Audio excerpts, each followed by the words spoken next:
Good morning, radio station. Stand by for commencement of a live broadcast from the Office of the Prime Minister in Roseau. Today's daily press briefing will commence in 60 seconds.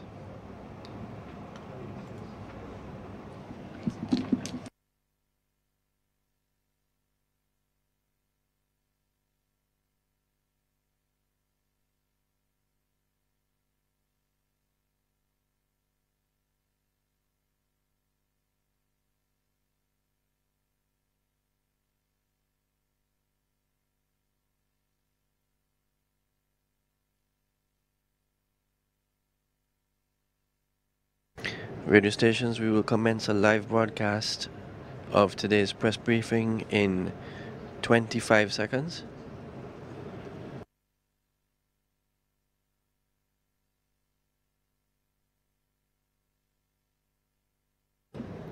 Radio stations, stand by in 10, 5, 4, 3, 2, 1, and a pleasant good morning to all. We are pleased to welcome those listening via the radio and other media, and to welcome the members of the media sitting in this room this morning. Today we will focus on the concessions which have been approved by the government of Dominica in light of the passage of Hurricane Maria. I am Rosamond Edwards, Financial Secretary, and the panel today will include the Comptroller of Customs, Mr. Roderick Deja, the Deputy Comptroller of Customs, Mr. Roderick Irish, Supervisor of Customs, Mr. Irvin Phillip, Comptroller of Inland Revenue, Mr. Irvin Williams, and CEO of DASPA, Mr. Bino Badwell. The panel will share with you the concessions, the specific concessions which were granted by the government of Dominica. We'll provide a list of items on which those concessions are granted. You will also be advised of the process to be followed in clearing items from the port. The Comptroller of Inland Revenue will seek to explain also the relationship with the Inland Revenue, in particular regard to the collection of the VAT. I will only add that all concessions granted are granted in accordance with the laws of Dominica and on the directive of the Cabinet of Dominica, and these are rooted in the various pieces of legislation that govern the taxes on which the concessions have been granted. At this time, I invite the Comptroller of the Customs to give you a summary of the concessions which have been granted. Mr. Deja.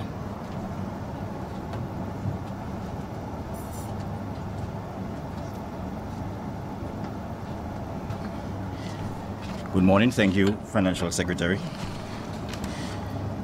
My name is Roderick Deja, the Comptroller of Customs, and I welcome everybody listening, both locally and abroad, in respect to the concessions given and some of the areas in which Customs have made improvements since post-Hurricane Maria. On September 18th, 19th, Category 5 Hurricane Maria severely devastated the structure of Dominica with homes, public buildings, roads, and communication has been compromised. Customs was no exception, as we sustained substantial damages to the main office building, the transit sheds, the air cargo shed at the Deepwater Harbour, the ferry terminal, and the Canefield Airport. Fortunately, the offices of Portsmouth, Ansley and the Douglas Charles Airport suffered minimal structural damages, although the officers' living quarters and other rented homes in Portsmouth and Marigot sustained damages. The reaction of customs officers after the hurricane must be worth mentioning. Management must give credit and accolades to the staff of the Customs Division for the exemplary performance post-Hurricane Maria. Supervisors and officers in charge of all stations have worked relentlessly and tirelessly in the execution of their duties. I must openly thank Mr. Coppell and his team, Mr. Anthony, Mr. Thomas and his team, Marigot, Kidfield and Portsmouth crew, and all staff for the astounding performance over the past weeks. Special mention must be made to my management team, Mr. Irvin Smokey Phillip, this financial secretary, and the government for their unwavering support. I would also like to thank the Trinidadian Police for completing roof repairs on our essential Asikuda building, and hopefully they can extend their services to other areas of need. I just want to clarify one thing. Mention must be made to differentiate the organizations working at our various ports. Please note that DASPA is a separate entity from Customs. Mr. Badwell is the CEO of DASPA, and the Comptroller of Customs head the Customs Division. DASPA is the custodians of all cargo landed at all ports, and locating and securing of cargo remains one of their paramount responsibilities. Customs, on the other hand, are mainly responsible for the examination of cargo, collection, and protection of revenue. There are also other players on the port which other responsibilities are adhered to, like the WAWU workers, the tailgate personnel, which also falls under the auspices of DASPA. Yet I'm smiling. Any issues which may occur, the general consensus is that Customs appear to be taking the rap of any negatives surrounding the port. Our back is broad, and that is not something that is only happening around the region in Dominica, but is around the region. I also want to clarify the air of comments made in respect to barrels, whereby persons have called insinuating that half of the barrels goes to relief. I adamantly say that is total rubbish. There is no way a person or family member in the diaspora would take their time and money to send a barrel for their loved ones in Dominica, and upon examination by Customs, contents of the barrels are distributed elsewhere. That doesn't sound right. The normal standard operations are still in place, where the consignee gets delivery from the agents, proceed to DASPA, then to Customs for examination and payment of the necessary duties. I must inform you that DASPA has now covered most of the transit sheds, and already the unstuffing of containers of backlog cargo in these sheds have already started. The Customs Division is also willing to avail themselves to extend its working hours on Saturdays from 9 a.m. to p.m. if necessary. Our IT department, from day one, the IT team worked tirelessly to have the Asikoda system backed up with the shortest possible time, since there was an urgent need to graduate from the manual system to automation. 85% of the equipment and other electrical components, including the sole generator, sustained severe damages. The generator was eventually set up, some computers were salvaged, and the fiber optic internet capacity was restored. And as of October 4th, 2017, we were able to go live. A total of 18 computers with internet access were set up at the ground floor at the Deepwater Harbor. These computers are presently being used by customs officers for cashing, checking, and other trade-related matters. Ships and courier agents are there to import data, including manifests into the Asikoda World System. The trading community, customs brokers, and tariff clerks are preparing their customs declaration for duty purposes and payments. As we know, many of their buildings have been compromised with limited resources such as electricity and Wi-Fi access. And we have made this available to the tariff clerks and the brokers to use our premises so that they can prepare the necessary declarations. The customs main building is now on Domlec power as of yesterday, and I would expect the trading community to be elated at such news, because our generator was giving us a slight headache as of late. Congratulations to Mr. Timothy and his IT team for their dedicated service. I just want to briefly mention about the air freight. The Customs Department has temporarily moved the services of the air freight to private facilities. E-Zone or the Dominica freight systems are presently operational at their facility in Canfield, and thus far the feedback from the public on the ease of services has been stupendous. I mean, at Auto Trade, you go right there, you get your delivery in close proximity to the customs personnel, and that's the only personnel that actually interact with. Through from your delivery to customs, pay your duties, and your goods are released. I also understand that E-Zone will be extending their services to other courier agents if necessary. FedEx is also operating at an extended facility at the Canfield Airport, and Aeropost DHL has since written to have that same facility extended to them at the Western Union building in Roseau. End-to-end distributors, Swiftpack, has also written whereby they are currently working on cleaning their facility, which is located at their Freestyle building in Canfield. A positive initiative for the future on simplifying measures to deal with the vast majority of courier imports that we currently have on island. Section 153 of our Customs Act gives the Comptroller of Customs the power to require provisions of these facilities.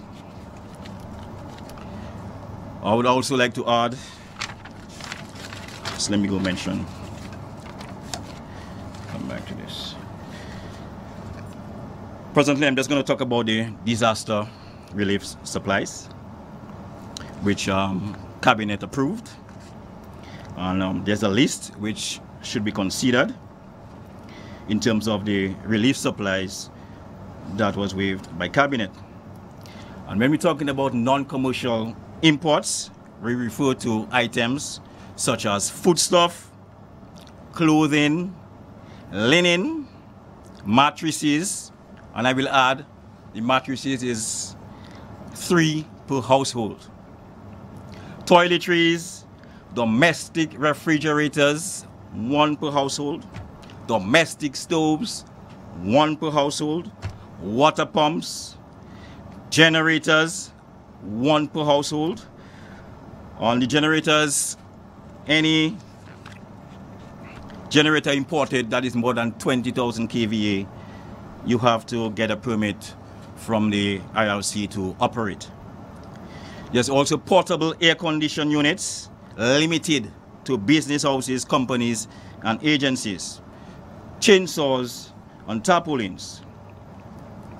A waiver of import duty, value-added tax, custom service charge, and environmental surcharge shall be applied to all relief items from organizations to organizations. Example, from DGCL overseas to DGCL here, those duties and taxes will be waived. Friends and families to friends and families. My mother is sending some stuff for me. The waiver of duties will also apply.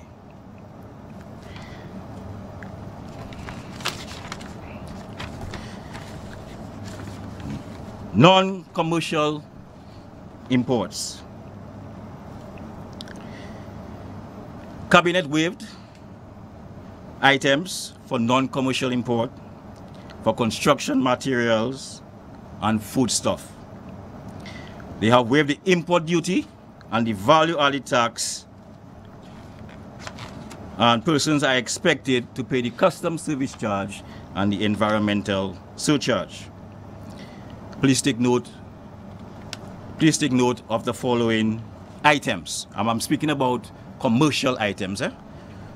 That duties only applied, that the duties applied will be only customs service charge and environmental surcharge.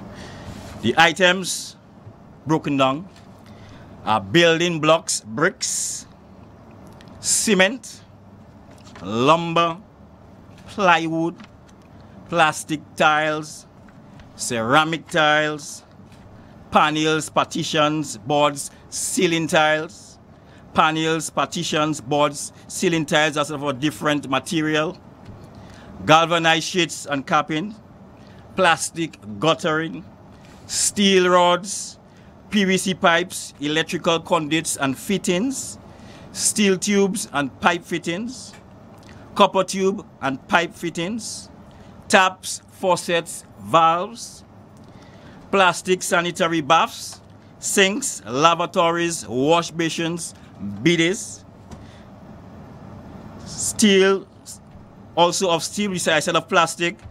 The same applies to plastic and ceramic, aluminum. Then we go ahead to plastic windows and doors, wooden windows and doors, steel windows and doors, aluminum windows and doors, plastic water tanks, steel water tanks, aluminum water tanks, nails, screws, electricals. The electricals is under some subheading, which includes lamp fittings, bulbs, switches, fuses, junction boxes, plugs, connectors, and other articles. Locks, hinges, water heaters, paint, varnish, and solar panels.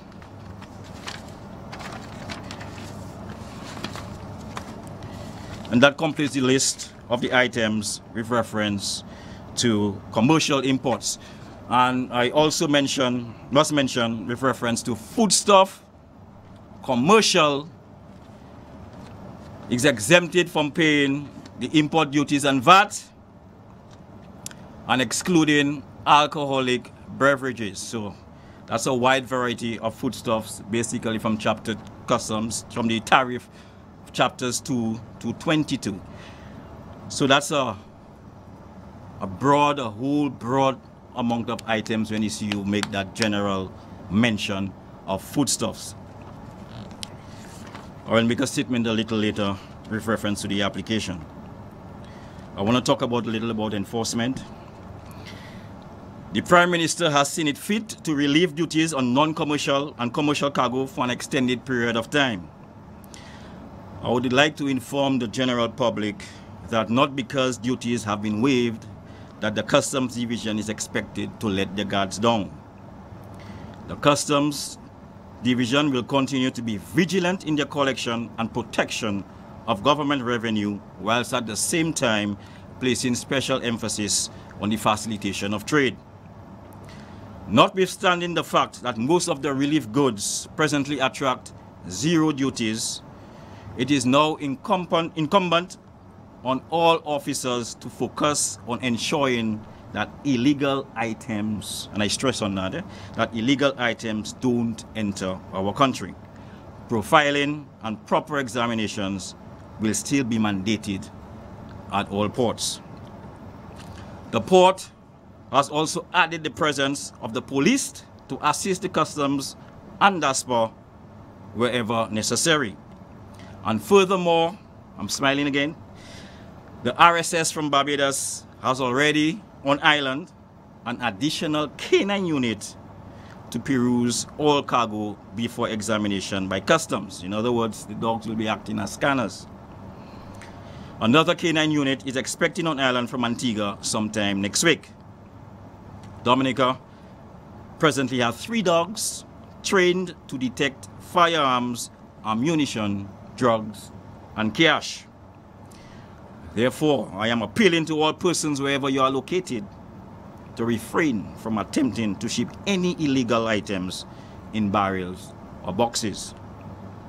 Customs and police are hard at work scrutinizing exporters and consignees. Hence, persons will be dealt aggressively with the law if caught attempting to smuggle any illegal items. I also want to appeal to persons with vessels to report to an approved port of entry, which are located at the Deepwater Harbour, the ferry terminal, the Portsmouth Longhouse, and the Ansdime Port. There have been several reports of alleged vessels arriving from neighboring countries, docking straight into non-customs areas and unloading goods without customs approval. Patrols have now been ongoing, and if caught, vessels and contents will be seized and violators will be prosecuted.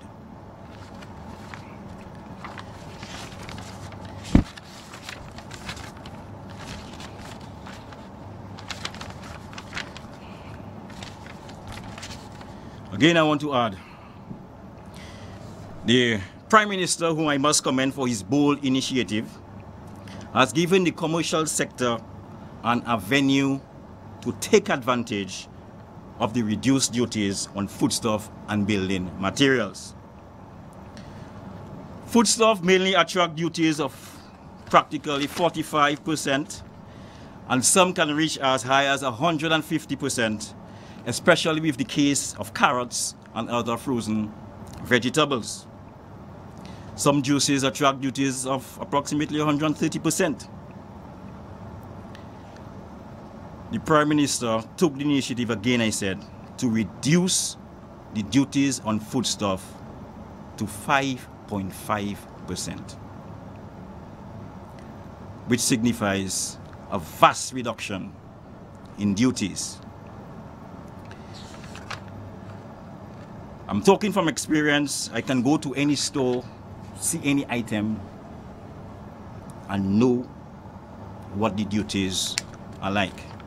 I will just take an example, carrots, which I believe the overall duty on carrots is about 126%.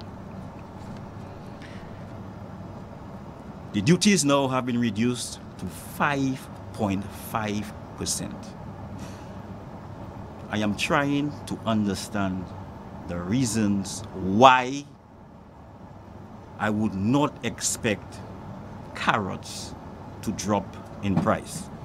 To me, it makes absolutely no mathematical sense. We have things like grapes and apples, the duties is almost 70%. And as I said, the basic food items, a lot of them is about 45%. I would expect, I'm not sure if it's happening yet, that prices on the shelf, as the Prime Minister indicated, should go down. I would expect the businesses to capitalize on these reduced rates and be passed on to the consumer. And consumers, again, are asked to guard themselves over the gouging of prices on these food items. Finally, I would like to thank the general public for their patience and support as we continue to rebuild this beautiful nation as one family. Thank you.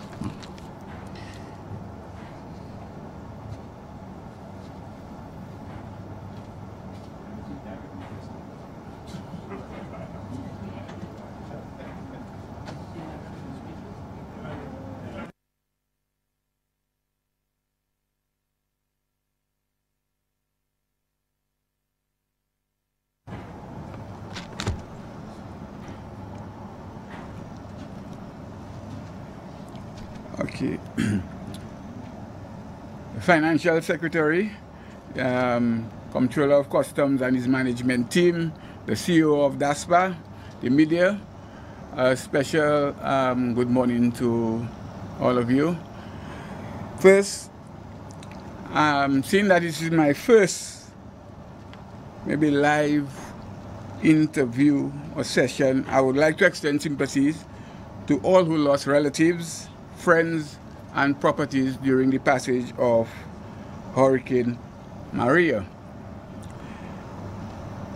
Now, my purpose here this morning is to speak to the recent cabinet decisions which granted concessions on disaster relief supplies imported into Dominica, and also cabinet's approval of waivers on taxes and duties on all food and construction materials.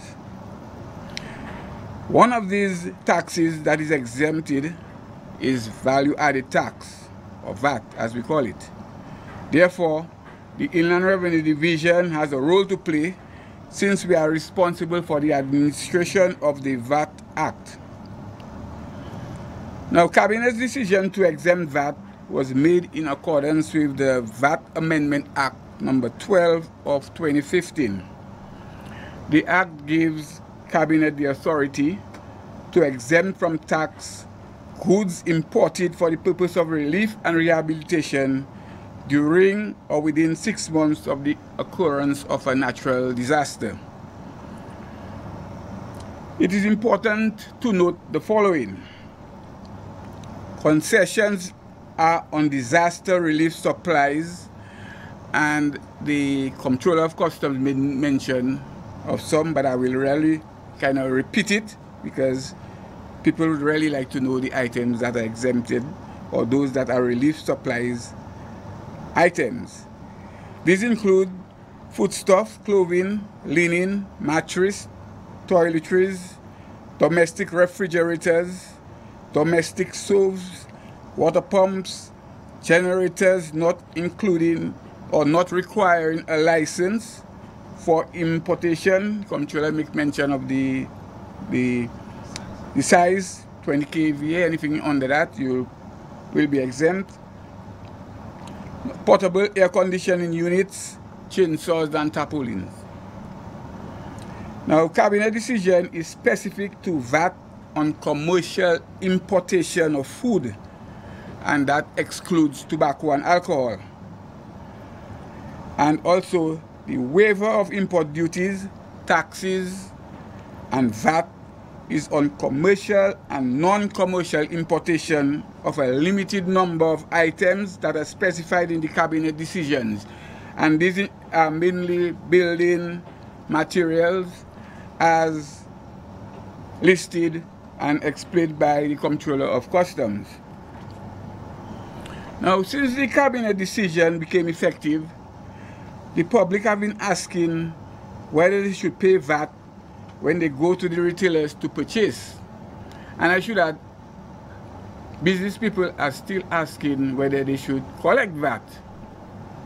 Well, the answer for both is yes. The exemption is granted only at the port of entry, and that is at the customs. They won't charge you VAT, import duties, etc. when you import. Now, anyone who imports the item specified in the Cabinet decision will not pay VAT, as I mentioned earlier. Be it the individual who is not in business or the business person who imports for commercial activities. The business person or entity whose businesses are registered for VAT must charge VAT when these items are sold on the domestic market. Take note that I said businesses that are registered. Okay? So only people who are registered for VAT are required to charge VAT. The public has a right to ask to see the VAT registration certificate of any business person if that person or business charges VAT.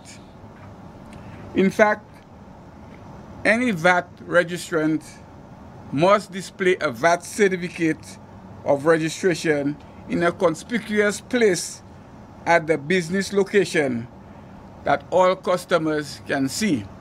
So no one should say that their VAT certificate is at a different place. It is where they're conducting business is supposed to have that certificate. Okay?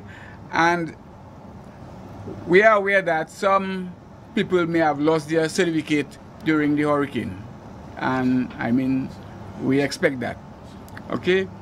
So they may not have one. So what we are calling on for all business persons to approach us for a replacement certificate, because we do not want people who are not registered to be charging customers value-added tax. Now, the main issue arising from the non-payment of VAT on imports is that customers and consumers expect to pay less for what they purchase. Since no import duties are being charged at the port of entry, it is expected that the person who sells those goods should have a reduction in the cost of goods. Therefore, those items should be cheaper. Although such may be the case, no one can force the retailer to sell at a particular price. It is left for the business to be considerate and not take advantage of consumers. I am of the opinion that the intention of the concession is to give people the opportunity to rebuild with as much ease as possible. Okay, so that's without import duties. Goods are made cheaper that the ordinary person or every person who experience some disaster is able to recuperate. Okay?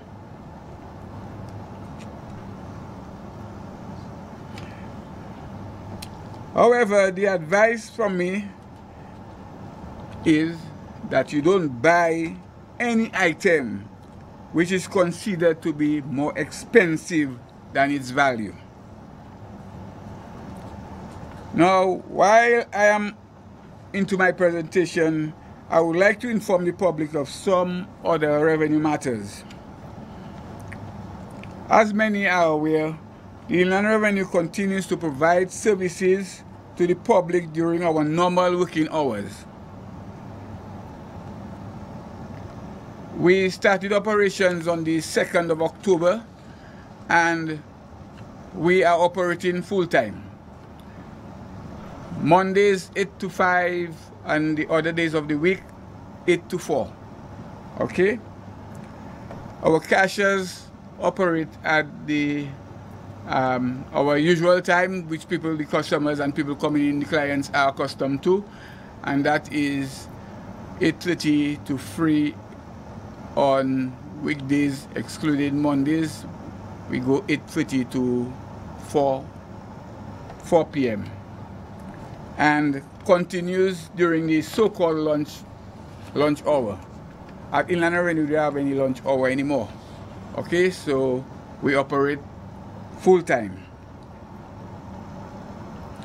Customers have been coming in to make their usual payments, such as VAT, PAYE or pay as you earn, income tax, licenses, which includes licenses for vehicles and drivers, firearms included, and many other payments.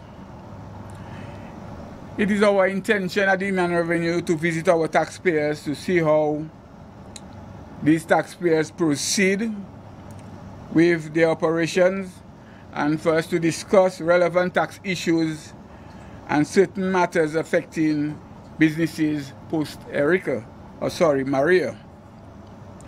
We have given consideration to the waiver of penalties and interest to those who were able or those who were unable to make timely payments due to the hurricane. We also advise business people who have been suspended or who have suspended their business or ceased operation to inform the Inland Revenue in writing immediately. And finally, I would like to give special thanks to the staff of the Inland Revenue Division for the cleaning up effort. It was left to the staff to clean the department. The Barbados Regiment, who repaired the roof of the Inland Revenue Division building and also the ceiling. And finally, again, the IRD counterparts. I mean, we have counterparts over across the region who express their sympathies and who were very interested in what was happening with the IRD counterparts and the rest of Dominica.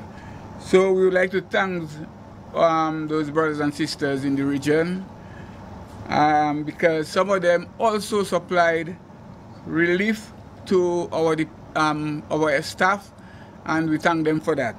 And I may forget one or two, but I mean it is worth mentioning the Revenue Authority of Barbados, the Inland Revenue of St. Lucia, Inland Revenue Grenada, and Inland Revenue send kits.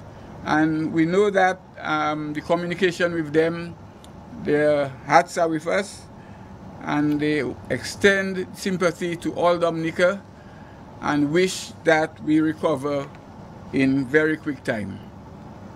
Thank you.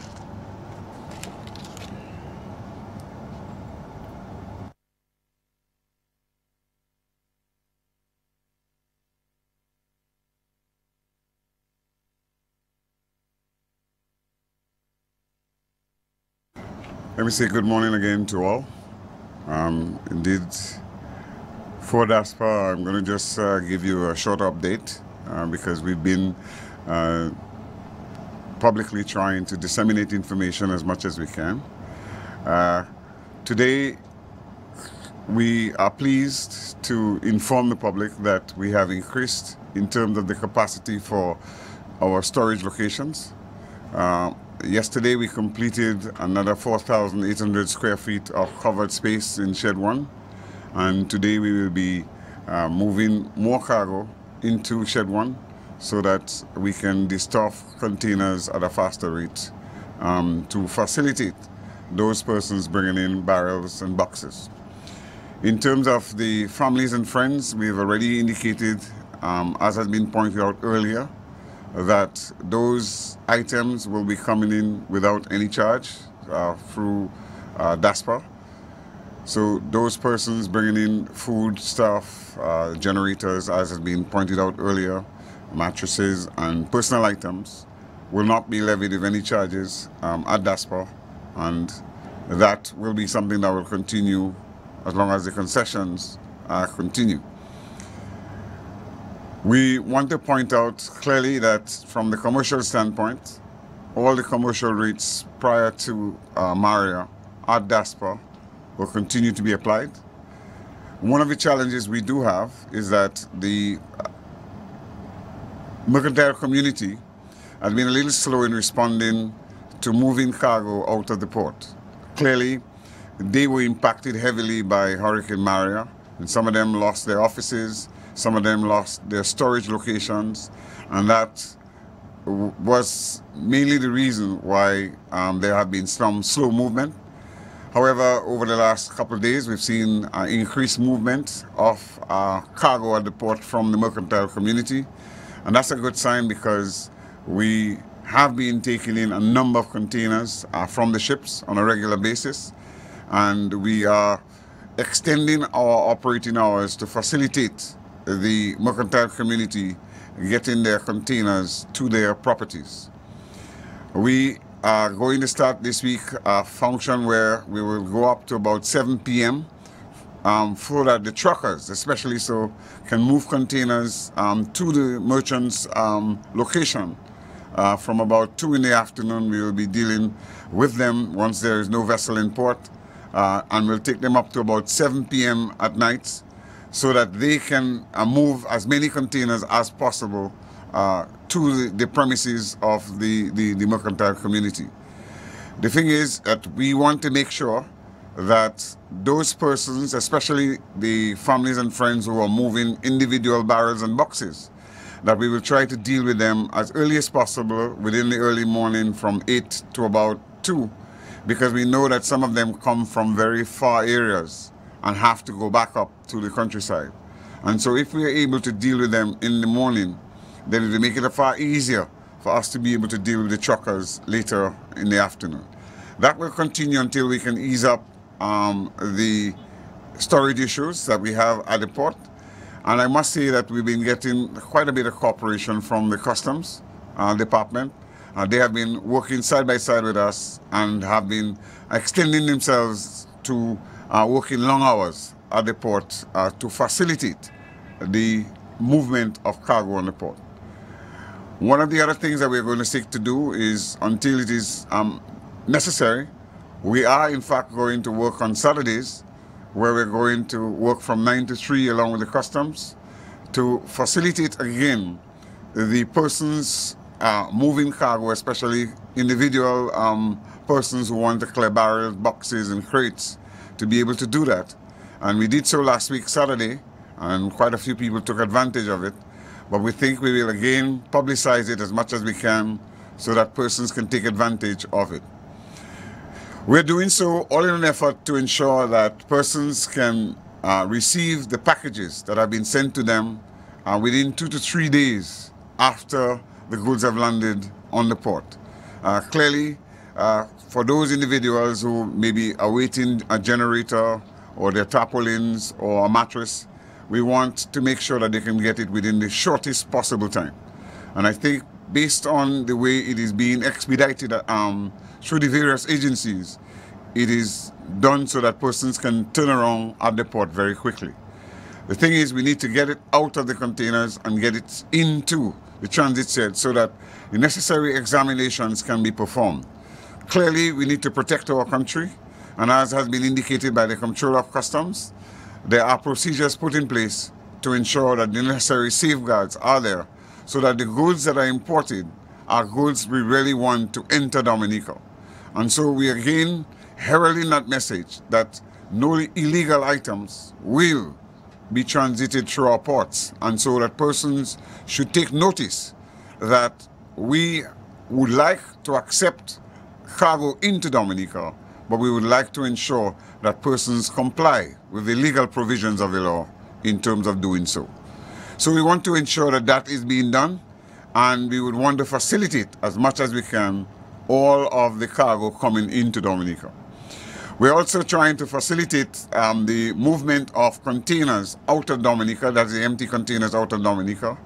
Since we have an increased volume of containers coming in, that would also lead to an increased number of empties. And so we're trying to talk to the lines to ensure that they, in fact, take on the empties when they come in to port. And we have just taken on a temporary basis, the car park area where we are stocking empties to be able to do so. So in terms of the processes, as has been outlined, once you receive or cargo is sent to you via families and friends, we are advising that you go to the relevant agent. For example, if your goods are shipped via Tropical, you would go to the Tropical offices and you need to get an agent release form. Customs will not process any goods for you. DASPA will not process any items for you until you have an agent release form. That agent release form, once you have satisfied that request, then you can be processed through the Customs Assecutor system, and you can also be processed through the DASPA cargo flow management system. Once that is done, there is a very quick process in terms of the examination of the goods by Customs. Once you have fulfilled that process, and you either have to pay a fee based on the tariff item, or you may have to be given free of charge, then that process through DASPA, you get your goods and you're able to get a gate pass to get you out of the port. So the intention is not to have a long process through the port, but to expedite the measures as quick as possible. In relation to the commercial cargo, obviously in the commercial cargo sector, you have to now go through the process of all the necessary documentation, which is necessary to be filled by Customs and the other agencies. You have all the other agencies require you to go through those documentation.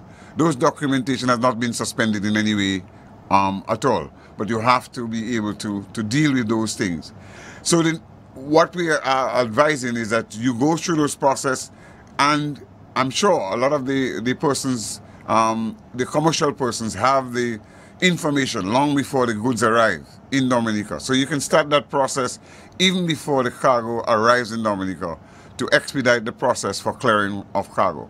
Because once you can do that and move through the customs as quickly as possible, then at the port we will be willing to try to ensure that you can get the goods quickly.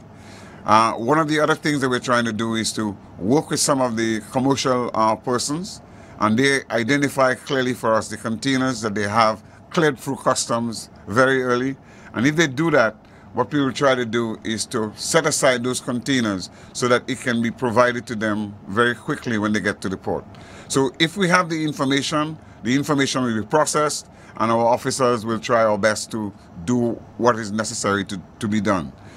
The ferry terminal continues to operate very smoothly. In terms of the temporary location it's in now, in terms of the ferry terminal, there seems to be no undue delays to persons, and we are in fact running smoothly. Obviously, we are in the process of trying to repair the facility so that persons can be safeguarded, and it's even better and more conducive for the kind of business environment that we want to, especially as it relates to tourism, where we're trying to once again ensure that we can prepare the ferry to receive persons who wish to come to Dominica for leisure purposes. The issue here is we want to make sure that we can do so. The only problem we do have at the moment, and we're trying to see how we can resolve that, is the electrical issues that we have at the ferry terminal.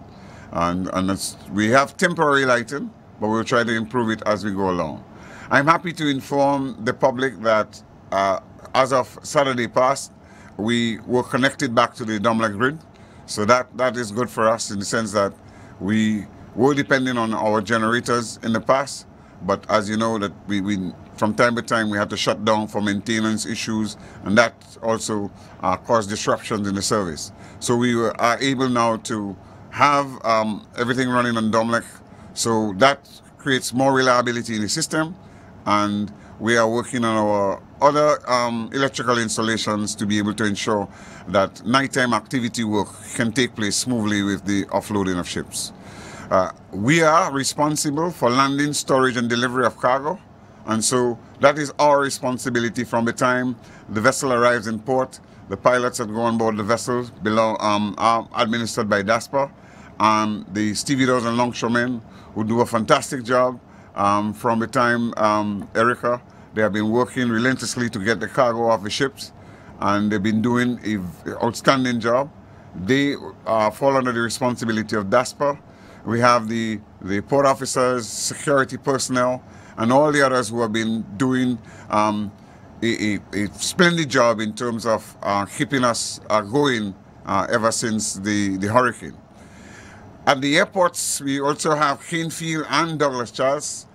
We have the work being done there, and we have been working with the airlines. Pretty soon you will hear of an announcement by Liat in terms of flight schedule changes, which they will make, and some additional flights will be put on. There will be one, I take it, that will be coming a little earlier, somewhere about 6:40 in the morning, and that will be good because it will be coming from Antigua very early in the morning. And that will be good for some of those persons wishing to connect. So we are in fact trying to work with the airlines to ensure that they can increase the number of flights into Dominica. And again, I'm happy to report that our precision approach path indicator, which in short is called the PAPI, which assists the aircrafts in landing, has been certified by the Eastern Caribbean Civil Aviation Authority. And it was made inoperable after the storm, because after every heavy weather event it has to be tested, and we were happy to report that that was tested and a certificate was issued in terms of its operation. So again, our air traffic controllers are able to have that to assist the pilots in landing the aircrafts safely at the airport. Generally, I want to point out that we are really trying to seek to smooth the operations, especially so at Woodbridge Bay Port. And we are also beginning work to try to bring back the cruise terminal in Roseau. We have already started plans to be able to ensure that we can repair the facility and have it ready come very early 2018 and for the next season. So that work is continuing on this one, and we're hoping as we go along we can report the progress being made to have the facility repaired. Thank you.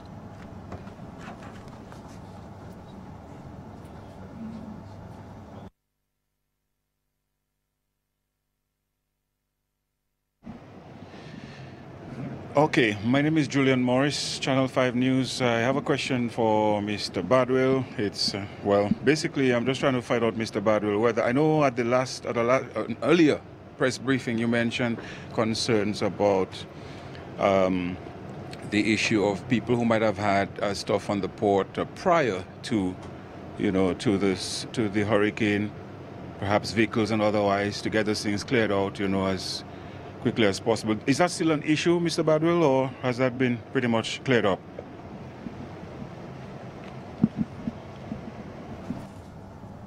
Well, what I need to say is that some persons have reported and cleared their vehicles. One of the things that we've done to facilitate the whole process is the question of excess storage charges, which was applicable on some of these vehicles, had to be set aside because some people had problems with their documentation and they could not. Some of the offices that they had to go to was not in operation, so we had to make some decisions in relation to that. But a number of persons showed up. I want to also say that last week Saturday we had our first vehicle ship coming in with 54 vehicles into Dominica because there were some concerns by the importers as to when vehicle ships would be allowed back into Dominica. And we're happy to report that we were able to get one of these ships back in. And I'm told within the next 2 weeks we should have another vehicle carrier back into Dominica. So we're in fact making some progress. But I would like to point out to those persons, especially when they receive cargo, please try to get in touch with your shipping agent because, some of the persons have only come back this week. Some of these persons have only come back this week into operation and would really like them to move the cargo at a much faster pace going through the system, especially the new cargo coming in.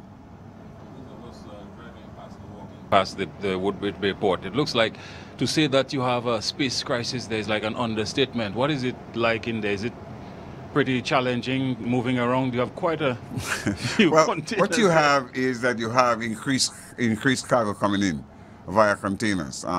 In the past we had a lot of break bulk cargo coming through as well from some of the vessels, but now everything coming in is coming in via containers, and so we've had to actually stack at a much higher rate than we normally would. In the past we would have stacked at 3 high, now we go to 4, and in rare cases we may go to 5, but clearly as we are moving out the empties, it's becoming easier. Question for the Controller of Inland Revenue, because he did say something, if I understood correctly, Mr. Williams, you said that basically no one can force a retailer to sell at a particular rate, but I was wondering what does that mean in terms of the cabinet decision? Does that mean cabinet decision is of no real significance if people can then go ahead in spite of it and sell at whatever rate they choose? I found that kind of, I don't know, perhaps you can clarify.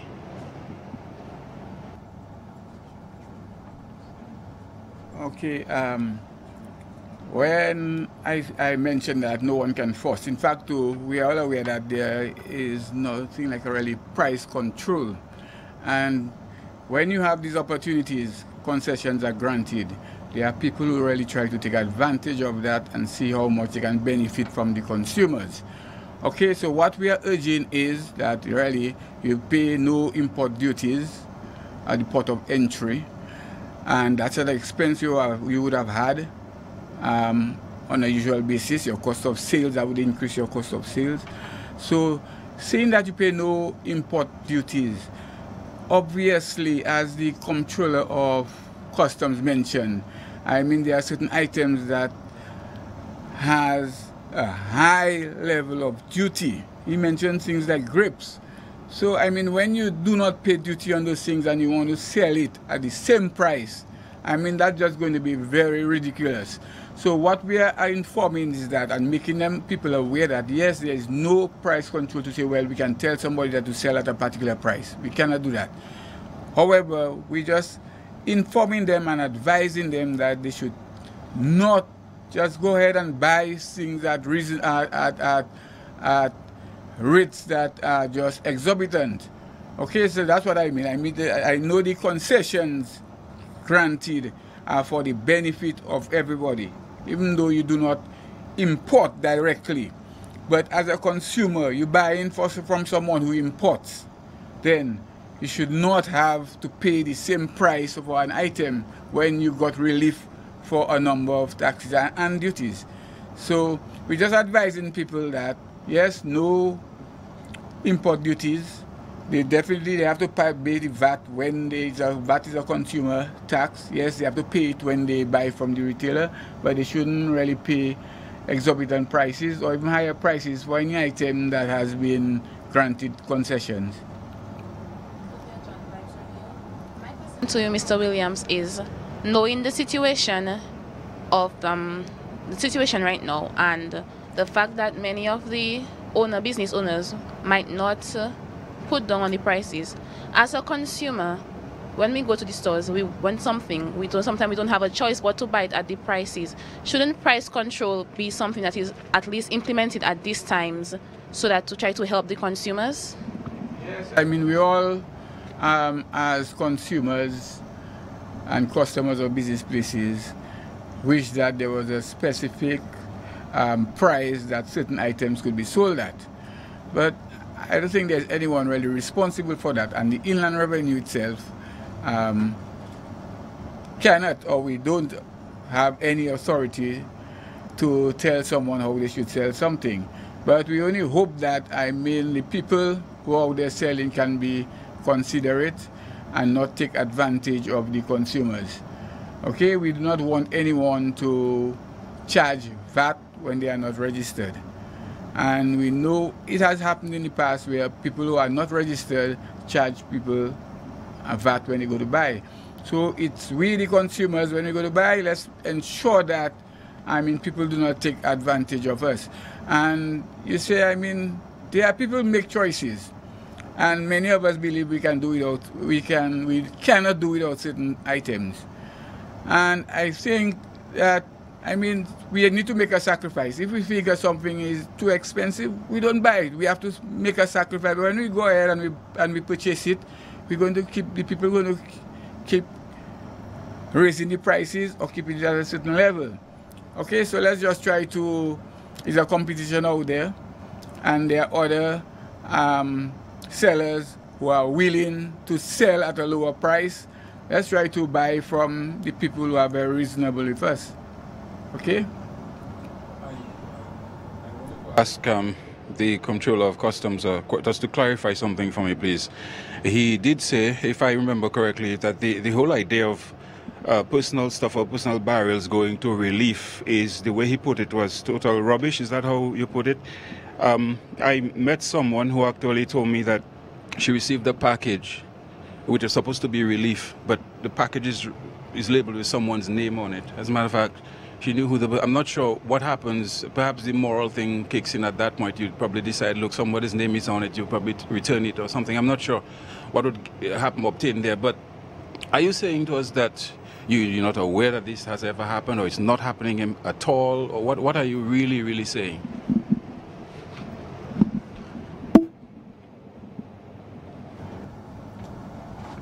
Okay, good morning again. When I made mention with reference to relief goods, I think there was a story going about where persons were saying that when they receive barrels, that half would come for them and the next half would go to the relief. So I categorically denied that those things were happening. In respect to the things that you mentioned, I am none the wiser. I'm talking in terms of the customs aspect of things, that due diligence is being done by customs officers, that if you come and clear what you have, that is what you will get. And the procedures now, as Mr. Badwell indicated, that all consignments, you have to go to the agents to get your normal delivery, and the process carries on. Okay, I want to take the opportunity at this time, I think I forgot, and Mr. Williams made it come to my head, that I would like to thank all my counterparts again from the region, Caribbean Customs. They responded quickly.